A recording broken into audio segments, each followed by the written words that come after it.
Salut à toi, j'espère que tu as la forme, cher Proactive Rêveur. Dans tous les cas, que tu aies la forme ou pas, j'aimerais te faire ce partage aujourd'hui avec toi. Quel est le moyen pour gérer les désaccords? Comment on peut gérer les désaccords du quotidien? Il m'est arrivé une petite histoire avant-hier. J'étais en train de faire les courses avec des collègues et on devait préparer une soupe de légumes, donc faire des courses de légumes. Et s'il y avait un gros désaccord. Moi je disais oui, on a le budget, on devrait acheter bio, et d'autres personnes disaient non, ce n'est pas utile d'acheter bio parce que acheter bio, même les bio, ils ne sont pas si bio que ça, donc pourquoi on achèterait bio? Plouf! Désaccord, le désaccord qui apparaît sur scène, sur la scène de théâtre. Que faire quand ce désaccord apparaît sur cette magnifique scène? L'acte 1 du désaccord, il y a plusieurs possibilités de jouer la scène. On peut réagir et utiliser la force brute rouge, la force de domination. Et c'est pas très glorieux de l'avouer, mais c'est ce que j'ai fait comme première réaction. C'est-à-dire que deux personnes n'étaient pas d'accord, moi j'étais entre guillemets seul, et puis je me suis dit non, je prends les légumes, je les mets dans le panier, comme ça c'est fait, même si elles ne sont pas d'accord. Et derrière ça, il y avait une frustration, du désaccord. Quand un désaccord apparaît, regarde bien comment tu te sens. Regarde bien quel est le ressenti qui ressort en toi. Souvent, c'est de la frustration, de l'irritation, une envie d'avoir raison. Et une difficulté à gérer cela. Alors, tout dépend de l'urgence du désaccord. Si le désaccord est une urgence, une action que tu dois prendre urgemment, parfois, si les autres personnes ne sont pas ouvertes au dialogue ou tu n'as pas le temps de dialoguer, ça va être compliqué. Parfois, utiliser la force brute, la force rouge sera nécessaire. Pour des raisons de sécurité, quand un enfant traverse la route, tu vas le tirer et lui dire « Non, attention, c'est rouge. Fais attention, il y a des voitures. » Dans d'autres situations similaires, parfois ça peut s'avérer nécessaire. Mais pour être franc, personnellement, je n'ai pas essayé... C'était dur, c'était effrayant et c'était frustrant parce que les personnes n'étaient pas juste un peu en désaccord, elles étaient totalement en désaccord, elles tournaient la tête, le dos, chou. Donc réussir à gérer ça, j'ai trouvé ça pas du tout facile pour moi. Et donc c'est pour ça qu'après j'ai utilisé cette force brute, entre guillemets, donc voilà, ça crée un peu un malaise, une tension. Et avec du recul, j'avais envie de te partager cette histoire parce que je pense que ça peut être inspirant dans le sens où ça montre que, premièrement, que je ne suis pas parfait, que personne n'est parfait, et deuxièmement, qu'on apprend de chaque expérience. Que chaque expérience peut être une source de feedback qui va te permettre de petit à petit réussir à mieux gérer tes émotions quand ce genre de choses se passe, quand tes émotions sont à pic, dans des situations qui sont cruciales, qui sont à haute tension, qui sont chaudes. Donc quel est un moyen d'agir? Pas juste dans mon histoire, mais dans une autre situation. Peut-être une situation où tu aurais plus le temps, où tu aurais plus la conscience de tes émotions. Et déjà, ce qui m'a aidé, c'est, dans ma situation, de prendre du recul déjà. Parce que sur le moment, j'avais pas le temps d'accueillir moi-même mon émotion. Donc le premier point, c'est accueille ce qui est à l'intérieur de toi pour pouvoir gérer ce qui est à l'extérieur.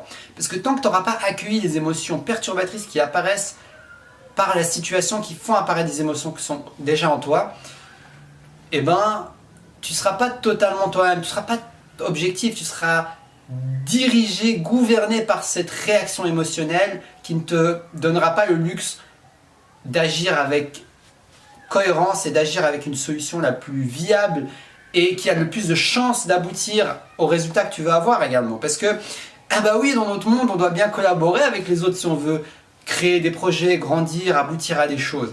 Et la collaboration implique la discussion et implique des désaccords et implique la gestion de toutes ces émotions, tout ce mix, toute cette marmite d'émotions qui apparaît, frustration, irritation, colère, joie, je veux raison, je veux ci, je veux ça. Et tout ça, ces besoins, ces frustrations, ces émotions, tout ça c'est à mettre dans la marmite et de pouvoir réussir à créer une soupe qui soit mangeable. Donc comment tu vas faire pour que cette soupe soit mangeable? Parce que si tu fais qu'utiliser la force brute, la force rouge, peut-être que tu auras fait ce que tu voulais, mais peut-être que la soupe ne sera pas mangeable. Parce que tu auras mis tellement d'ingrédients, tellement de force, tellement d'énergie négative que la soupe ne sera plus buvable.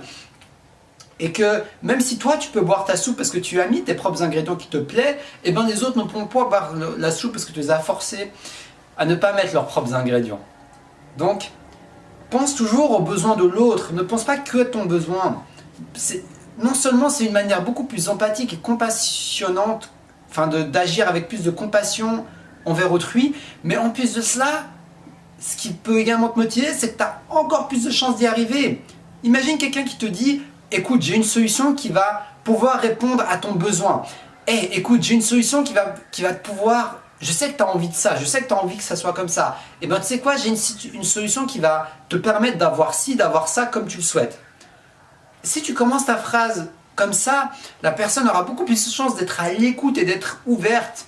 Et ça, sur le moment, je ne m'en suis pas du tout rappelé personnellement. Et c'est pour ça que je te partage ça, pour que ça me fasse moi-même un rappel et que ça puisse t'aider également à t'inspirer. Regarde le win-win dans les situations. Il y a toujours un win-win possible. Et même si c'est... Suppose que tu dis, ouais, mais parfois c'est dur. Ok, mais au moins essaye. Au moins essaye de penser à une solution où toi, tu as un de tes besoins. Peut-être pas tous tes besoins, parce que parfois c'est compliqué, mais au moins un de tes besoins qui est comblé. Et une situation où au moins un des besoins de l'autre est comblé. Et c'est magique, parce que quand tu te mets dans cette place d'écoute, d'empathie et de recherche proactive du besoin de l'autre, et ben ce qui se passe, c'est que même si tu ne trouves pas une solution win-win, la personne a au moins la sensation d'avoir été écoutée, son besoin, son émotion a été écoutée, et ça, rien que ça peut baisser les barrières et la fermeture de la personne envers toi, et que ça peut littéralement augmenter les chances d'arriver à une solution. Mais tout ça, c'est une ouverture de cœur, une discussion où tu restes ouvert à l'autre, tu vois ses besoins, et ça demande d'aller au-delà de nos propres petits besoins, et c'est pas toujours facile, surtout sous le coup de l'émotion. Donc voilà, cher proactif rêveur, n'oublie pas de voir win-win.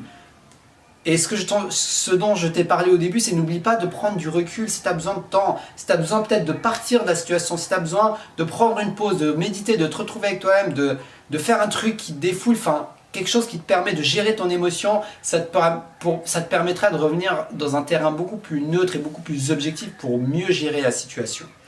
Donc pense win-win, gère la situation et pense aux besoins de l'autre. Les autres ont toujours des besoins. Quand tu vas leur parler de leurs besoins, tu auras beaucoup plus de chances qu'ils s'ouvrent et qu'ils s'intéressent à ce que tu veux leur proposer. On vit dans un monde de collaboration et c'est inévitable. Personne n'est parfait, l'être humain est imparfait. Donc, il faudra bien gérer différentes situations de non-accord et de conflits.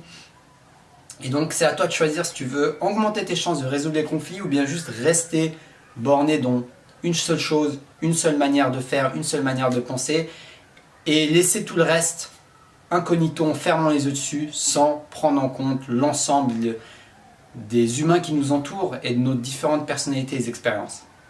Donc si cette vidéo t'a inspiré, j'espère que c'est le cas. Moi j'ai eu un plaisir de partager cette expérience avec toi. Like-la, partage-la et abonne-toi parce que je suis motivé à t'inspirer dans ton chemin de vie jour après jour en te partageant des petites expériences, des outils, tout ce que j'apprends dans ma vie, dans mon quotidien. Donc abonne-toi et puis n'hésite pas à me contacter pour une séance de coaching offerte. Je me ferai un véritable plaisir de t'offrir cette séance si ça t'intéresse. Je suis coach de vie certifié et j'adore accompagner les gens vers le changement, vers qui ils sont et vers la matérialisation et la concrétisation dans le monde de qui ils sont. Donc je te dis à demain pour une prochaine vidéo. N'hésite pas à me dire ce que tu en penses dans les commentaires et surtout, reste connecté à ta flamme intérieure. Un petit partage et un petit like dans cette vidéo, ça me fera plaisir. Ciao, ciao!